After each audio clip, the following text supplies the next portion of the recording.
Je passe maintenant à l'intitulé général, parce qu'on ne va pas faire juste un exposé sur Leibniz. C'est pas un cours sur Leibniz. Un monde meilleur est-il possible? La question, on peut aussi la réactualiser par rapport, je reviens à aujourd'hui. Je dirais qu'entre l'ultra-pessimisme de nos médias, parce que le pessimisme ambiant, il vient beaucoup aussi de la surmédiatisation de notre société. Il suffit d'allumer sa télé, c'est un peu le réflexe, j'avoue que j'ai tendance à le faire aussi, pour aller vite, on va voir, on allume une chaîne d'info permanente, ou en BFM TV, ou télé, et puis, bon, il y a des images qui défilent, de l'heure, mais voilà, il n'y a que ça pratiquement, des infos.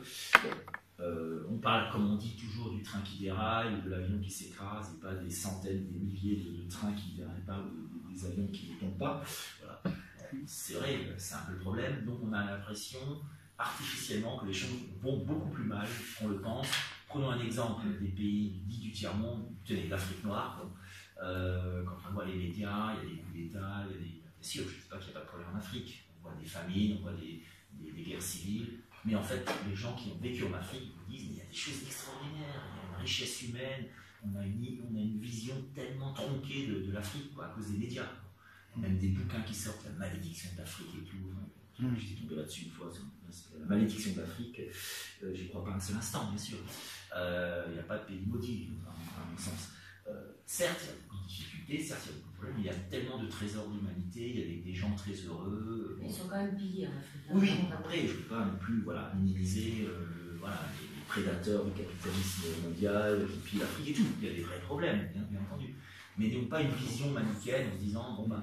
Et d'ailleurs, c'est entretenu, ne soyons pas naïfs, c'est entretenu par nos gouvernements pour qu'on ne se révolte pas, de nous faire croire, de nous montrer qu'ailleurs c'est bien pire.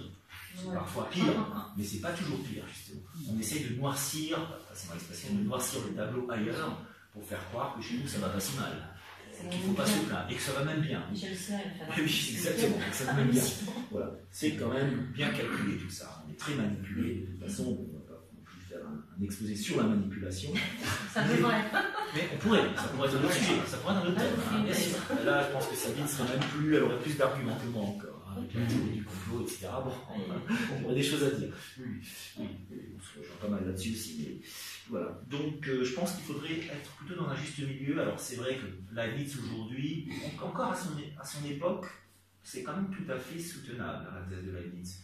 Parce que, bon, je ne dis pas qu'il n'y avait pas de mal, mais c'était moins spectaculaire qu'aujourd'hui, on ne savait pas tout ce qui se passait. Il y avait toujours des brigands dans les forêts, il y avait plus d'insécurité qu'aujourd'hui. Si vous prenez les chiffres, dans une ville comme Paris, au XVIIe siècle, il y avait des coups de gorge, il n'y avait pas d'éclairage public. Il y avait beaucoup plus de violence qu'aujourd'hui, en réalité. Plus de gens qui mouraient comme ça, simplement parce qu'on voulait leur piquer leur fric. Il y en a encore qui meurent dans des quartiers difficiles, mais c'est quand même plus rare aujourd'hui qu'à l'époque. Bon, pour ça, il faut relativiser les choses. Mais c'est vrai qu'on n'avait pas connu les grands systèmes totalitaires, Hitler, Staline, Pol Pot, Mao et compagnie. Et bon. Donc on pouvait encore croire dans un monde meilleur. Je ne dis pas qu'on ne peut plus y croire aujourd'hui, mais c'est peut-être un peu plus difficile encore d'y croire aujourd'hui qu'à l'époque de Leibniz. Parce qu'à l'époque de Leibniz, on pouvait toujours se dire le mal, c'est l'ignorance. Aujourd'hui, on sait très bien que c'est plus vrai. On ne peut plus croire que le mal est la conséquence de l'ignorance, puisque c'est même les gens de connaissance qui vont aller le plus loin dans le mal, bien souvent. Hitler, c'était pas un imbécile, c'était quelqu'un très cultivé, qui s'est entouré de grands esprits, de grands intellectuels qui étaient des nazis, des militaires nazis, des grands musiciens aussi, Karajan, etc., enfin des gens très... souvent des artistes, des grands artistes qui se sont ralliés derrière Hitler.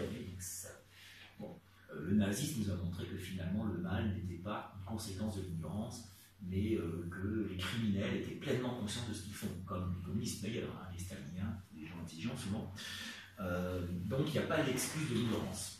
À l'époque de la délit d'initié. Oui, en plus, des initiés, donc c'est ça. Effectivement. Et donc les méchants savent, ils n'ont pas la phrase de Socrate d'ailleurs, pour citer nul homme n'est méchant, s'il est, c'est qu'il ignore. Bon, on peut sauver Socrate en disant que l'ignorance dont parle Socrate, c'est pas l'ignorance intellectuelle, c'est pas l'analphabète, c'est l'ignorance spirituelle, un peu comme en parlant les bouddhistes d'aujourd'hui, en disant c'est l'ignorance de l'ego qui nous conditionne, etc. Je veux bien que les gens les plus intelligents, les grands financiers, voilà, une certaine inconscience. Si on prend l'ignorance dans ce sens-là, pourquoi pas, on peut sauver la phrase de Socrate. Je pense que c'est ce qu'il voulait dire, même à son époque.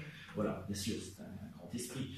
Mais l'ignorance intellectuelle, bon, d'ailleurs, même Voltaire, en réalité Voltaire, autant le Candide, enfin, j'ai bien aimé le livre, hein, parce qu'il est rigolo, il est bien écrit, mais je ne suis pas d'accord avec la thèse. Hein, on dit la Litienne d'une manière caricaturale, quoi. C'est très caricatural, quand même, Voltaire. Mais Voltaire n'avait pas tort, je crois que c'est dans Zadig, il montre l'homme intelligent, cultivé, qui arrive tous les malheurs du monde et il fait l'éloge de l'imbécile heureux. Quoi. Il y a un voisin, c'est l'imbécile heureux. Bon. Donc, effectivement, et souvent on dit que les gens les plus intelligents ont tendance à être les plus méchants, bien souvent. Il ne faut pas non plus caricaturer. Hein. C'est pas non plus les gens très intelligents qui peuvent être des chic-types. Il y a des gens qui peuvent être bêtes et méchants, tout simplement aussi. Bon, ne faisons pas l'éloge de l'imbécile heureux systématiquement. Hein. Il y a de tout, je pense. Je pense que c'est deux choses différentes. Hein. La bonté et la vérité, l'intelligence et la gentillesse, c'est deux choses différentes. Ce n'est pas les mêmes registres.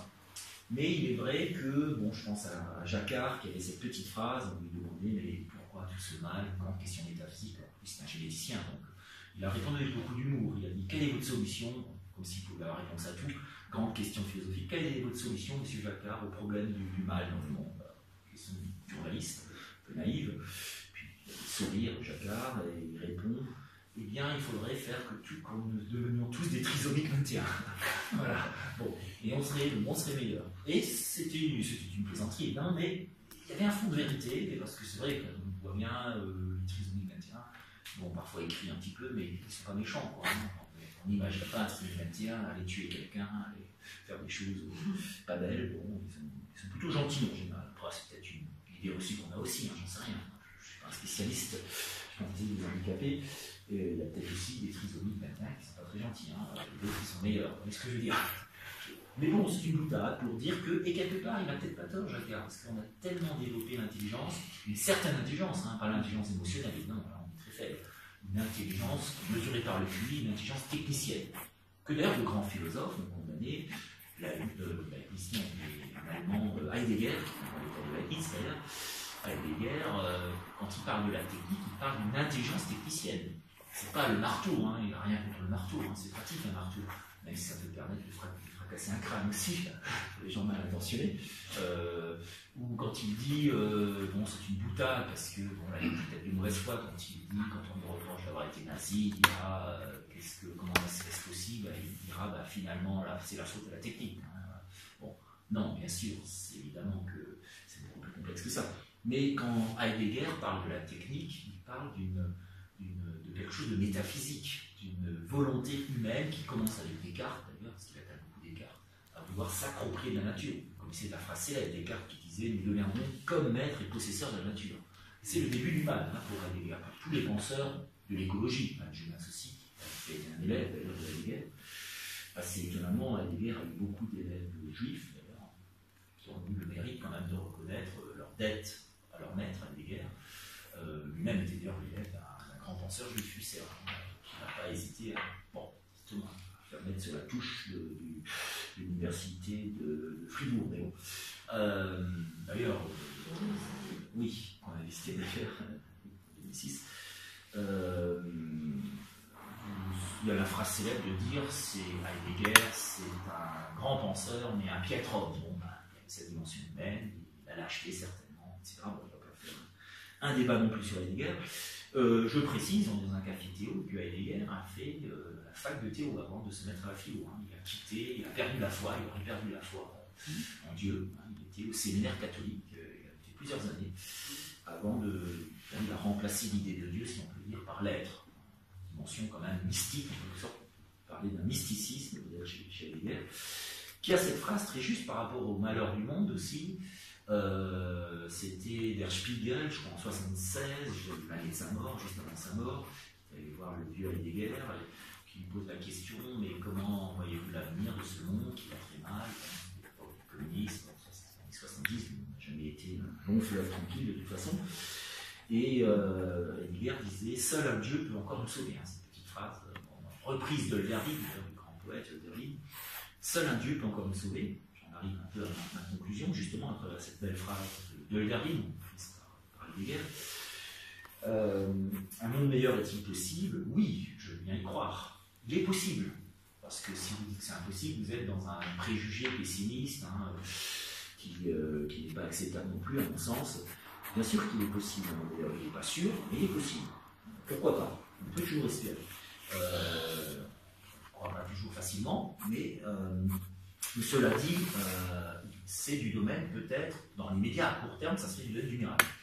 Puis à long terme, si on attend trop longtemps, il risque de plus y avoir de monde, on voit les choses, donc vous voyez, il y a un problème de timing aussi. D'où la petite phrase de Lénine, certainement, seul un Dieu peut encore nous sauver, une déesse si vous préférez, quelque chose une transcendance, quoi.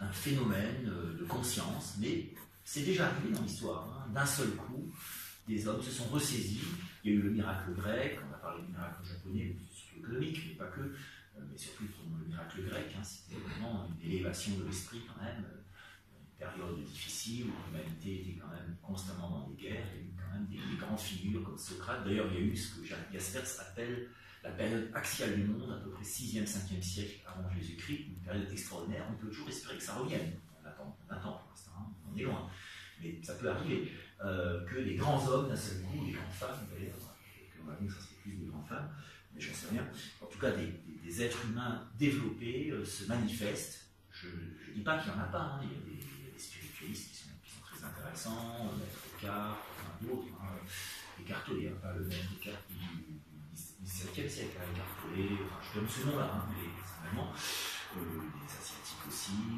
des sages du bouddhisme, etc. Il y a des choses intéressantes. Il y a aussi des choses un peu légères. Après, bon. Mais il n'y a pas vraiment, aujourd'hui, on sent qu'il y a un blocage quand même, au niveau des idées intellectuelles, en France en particulier, même à l'étranger, parce que bon, ça se saurait quand même. Des penseurs intéressants parfois aux États-Unis, en Asie, peut-être plus en Asie d'ailleurs, en ce moment, au Japon, en Corée, il y a des philosophes intéressants. Mais il n'y a pas vraiment, on a l'impression qu'on tourne un peu en rond. Peut-être parce qu'on attend un nouvel âge axial. Cet âge axial, c'était le 6e siècle avant notre ère, où il y a eu en même temps Platon, Socrate, à peu près 50 ou 100 années près, Zarathustra en Perse, Confucius Lao Tse en Chine, Bouddha en Inde, oui, ça fait quand même un paquet, quoi. De gens extraordinaires, et puis on a l'impression qu'après tout est retombé. Bon. Et on manque de grands hommes. On se réfère souvent, alors prenons la politique française qui est quand même assez minable en ce moment, il faut bien le dire. Bon, tout est un peu minable en France en ce moment. Enfin, il y a aussi des bonnes choses, mais il y a un café Théo, c'est une bonne chose, c'est dire pour l'instant. Chez nous, on est là, il y a des bonnes choses qui se passent, mais globalement, on n'a pas une image dans le monde en ce moment venante. On n'est pas en forme, tout le monde se manque un peu de goût, voilà. On passe son temps à tirer sur les burkinis, il y a quand même des choses plus graves, quoi. Alors qu'on laisse Alstom France disparaître, enfin, à Belfort, et bon, je suis dans le politique qui avait fait cette réflexion qui n'est pas fausse, effectivement, de dire on passe notre temps à tirer sur, critiquer les fameuses burkinis.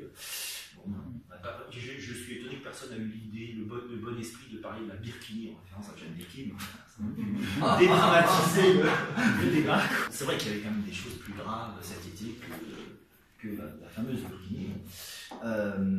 Et donc, pour revenir pour terminer, pour vous laisser la parole aussi, puisque c'est aussi un débat, mon meilleur est-il possible? Oui, je pense, mais on attend quand même quelque chose qui se passe. J'espère qu'on n'attendra pas enfin. Mais pour l'instant, comme dirait l'autre, les conditions ne sont pas encore réunies pour être vraiment très enthousiaste pour un monde meilleur. Mais il ne faut pas désespérer. Il y a des bonnes surprises, il y a des mauvaises surprises parfois dans le métier, mais il y a aussi des bonnes surprises. Alors c'est vrai, je parlais des grands hommes, on se réfère souvent, je parlais de la politique française, énormément d'hommes politiques de gauche comme de droite se réfèrent à Général de Gaulle. Alors il y a une certaine grandeur, tout n'était pas parfait non plus, je pense. Mais c'est une nostalgie d'un grand homme. On parle souvent de Gandhi. C'est un grand homme, un des derniers qui est mort il n'y a pas très longtemps, Nelson Mandela. Dalai Lama, Dalai Lama, qui est encore vivant, qui est en France en ce moment. Il est là, précisément, il est en France. Dalai Lama, voilà. On aurait dû l'inviter. On pourrait dire, certains n'hésiteront pas à dire, bon, quand il est vivant, enfin, Dalai Lama est toujours vivant, mais on pourrait dire le pape François, il y a un certain humanisme réel, bon, ça change un peu des papes précédents peut-être, du précédent en tout cas. Bon, à mon sens, mais c'est pas suffisant. Quoi, je veux dire.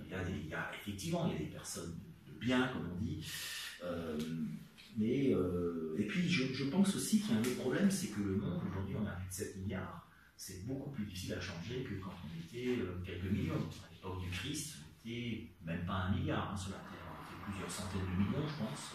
Vous voyez, c'est aussi ça qu'il faut bien avoir à l'esprit. Un monde aussi peuplé, aussi complexe que le nôtre, plus difficile à changer. Plus on attend, plus le changement sera difficile. Alors, je ne veux pas trop ouvrir la porte à des choses beaucoup plus...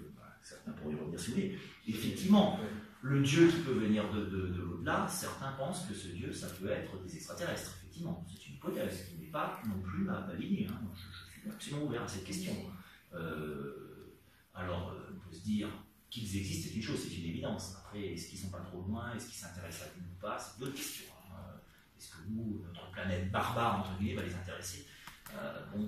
Le pape François nous ouvert aussi à cette question. C'est une hypothèse qui n'est pas... on a parfois des préjugés sur le Vatican qui sont assez... sur les questions de mœurs, c'est vrai, le mariage des prêtres, tout ça reste encore difficile. Mais sur des questions comme l'âme des animaux, il y a des avancées, ou la vie extraterrestre, il y a des avancées. C'est pas si statique qu'on pense. Donc il y a toutes sortes de possibilités. Là j'ai pris un exemple, la vie extraterrestre, ça pourrait être un mouvement spirituel incroyable, d'un seul coup des gens ont des révélations, des rêves, etc., comme l'annonce le Christ, hein, comme l'annonce le livre de l'Apocalypse, hein, où il y a des grands malheurs et ensuite un grand bonheur. Hein. Souvent les grands bonheurs sont précédés par des grands malheurs dans l'histoire. Donc là on est plutôt dans une période sombre quand même, hein, au Moyen-Âge. On va tomber plus bas.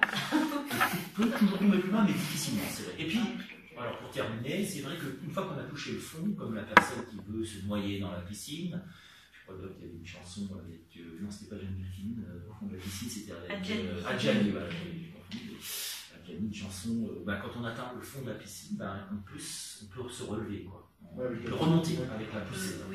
Et d'ailleurs, parfois, plutôt que de se débattre, se laisser couler, et ce serait la technique de survie, et atteindre le fond de la piscine et de pouvoir remonter. Voilà.